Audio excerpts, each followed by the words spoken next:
Bonjour et bienvenue dans cette nouvelle vidéo où je vais vous apprendre à lire, interpréter un graphique.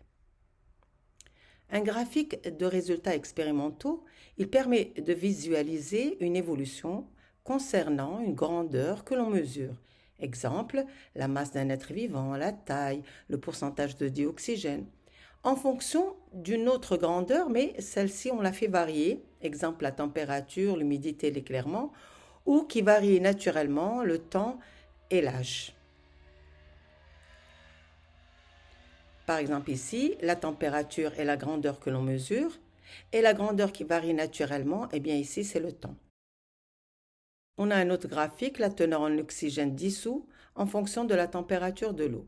La température de l'eau, c'est la grandeur que l'on fait varier. Et la teneur en oxygène dissous, eh bien c'est le résultat. Le graphique est donc une représentation très utilisée en SVT pour montrer rapidement des résultats d'expérience ou d'observation. Pour comprendre un graphique, il faut faire un graphique. Quand on le fait à partir de données, eh bien là, on comprend ce que c'est qu'un graphique. Les compétences qui sont mises en jeu sont la communication, ce n'est pas le par cœur, c'est la communication. On veut lire, interpréter un graphique, une courbe. Je dis bien, ce n'est pas le par cœur. On doit donc traduire, interpréter un langage scientifique, le graphique, en un autre langage, écrire des phrases, ce qui démontre qu'on a compris. L'autre compétence qui est mise en jeu, eh bien, c'est le raisonnement. Le raisonnement, on doit saisir la relation, parfois de cause à effet, entre les deux grandeurs du graphique.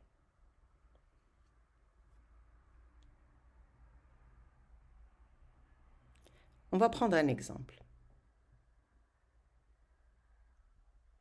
On cherche à comprendre pourquoi on trouve de grandes quantités de poissons dans les eaux froides. L'air, et plus particulièrement le dioxygène, sont des gaz solubles dans l'eau. Donc le but, c'est de comprendre pourquoi on trouve de grandes quantités de poissons dans les eaux froides. Le document 1 suivant montre la quantité de dioxygène dans l'eau, qui est dissous dans l'eau, en fonction de la température.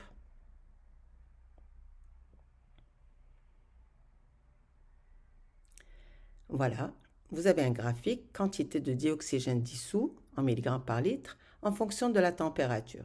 Alors la grandeur, bien sûr, que l'on fait varier, c'est la température. On la fait varier pour savoir combien il y a d'oxygène.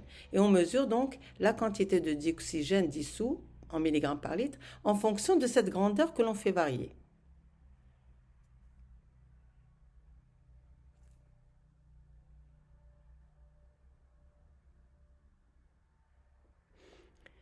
Les questions maintenant. Donner un titre au document 1, interpréter le document, je montre que j'ai compris en lisant le document, et expliquer à partir de vos connaissances et de ce qui précède pourquoi on trouve de grandes quantités de poissons dans les eaux froides. Et on va commencer par, je vais vous donner la méthode et appliquer la méthode. D'abord, donner un titre au document. Alors j'apprends la méthode, j'applique la méthode. On va y aller pas à pas. Je lis d'abord attentivement l'énoncé, donc je fais une lecture. Mais on ne lit pas n'importe comment. Regardez bien maintenant comment on va faire pour faire une lecture adéquate. Je lis attentivement l'énoncé en surlignant ou en soulignant les mots-clés. Donc, on cherche à comprendre pourquoi on trouve de grandes quantités de poissons dans les eaux froides. Je souligne le but de cette expérience. Et le document 1 suivant montre la quantité de dioxygène dans l'eau en fonction de la température. Ça, c'est en fait le titre du graphe. Et vous dites qu'ils vont mesurer la quantité de dioxygène en faisant varier la température.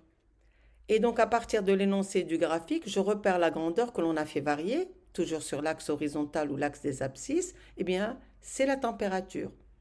Je fais varier toujours la température, je répète, pour voir la quantité de dioxygène dissous dans l'eau. Je repère donc la grandeur mesurée, le résultat que l'on cherche à connaître, qui est toujours sur l'axe vertical ou l'axe des ordonnées. Ça, c'est la grandeur que l'on mesure. quantité de dioxygène dissous en milligrammes par litre. Donc je le repère. Tout de suite, je sais, ça c'est un résultat et ça c'est la variable que je fais varier, que j'ai choisi de faire varier. Le titre. Je commence par donner la nature du document à partir de l'énoncé, s'il existe, ou du document lui-même. C'est toujours le résultat en fonction, le résultat en fonction de la grandeur que je fais varier. Donc le document est un graphique qui nous montre l'évolution de la quantité de dioxygène, ça c'est le résultat dans l'eau, en fonction de la température, la grandeur que l'on fait varier.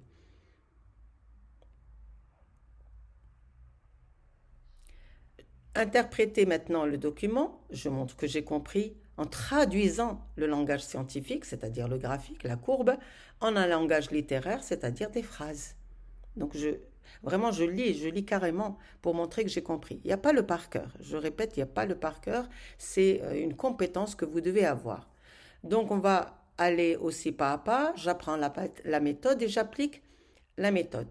Et on va bien sûr commencer par observer l'allure de cette courbe qu'on a devant nous et distinguer les différentes parties de la courbe. Et donc là, on a une idée sur l'évolution de la variable que l'on mesure.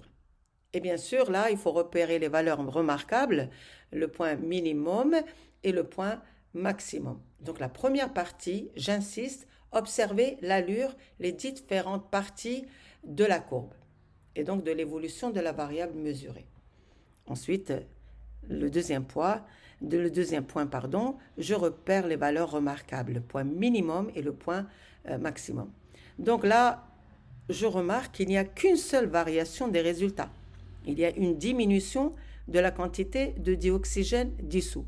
Donc une seule variation, une seule phrase. Vous avez de la chance, une seule phrase à dire pour interpréter ce document-là. Je repère le point maximum, 14 mg par litre de la quantité de dioxygène, et le point minimum qui est 7,5 mg par litre de la quantité d'oxygène.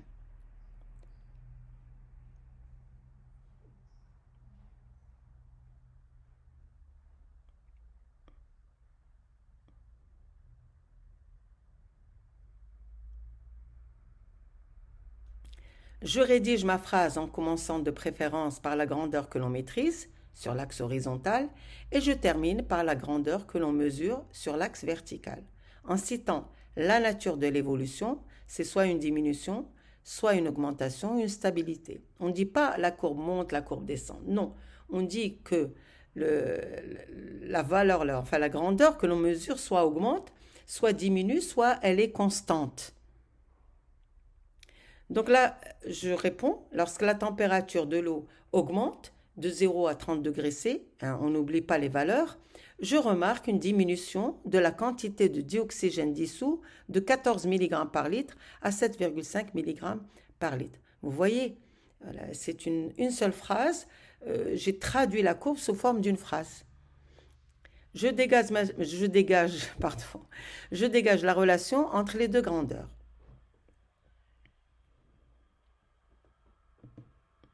Là, c'est une relation de cause à effet.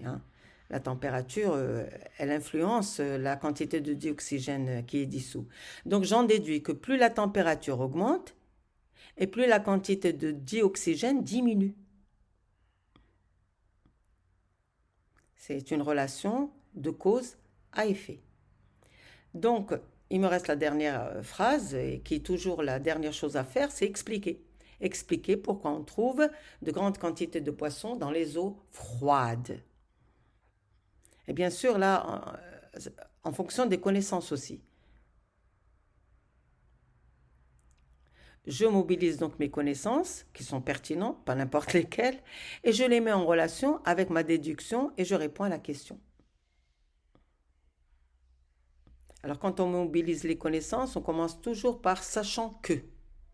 D'accord ? Sachant que, etc. Bon, c'est une chose que vous savez. Voilà.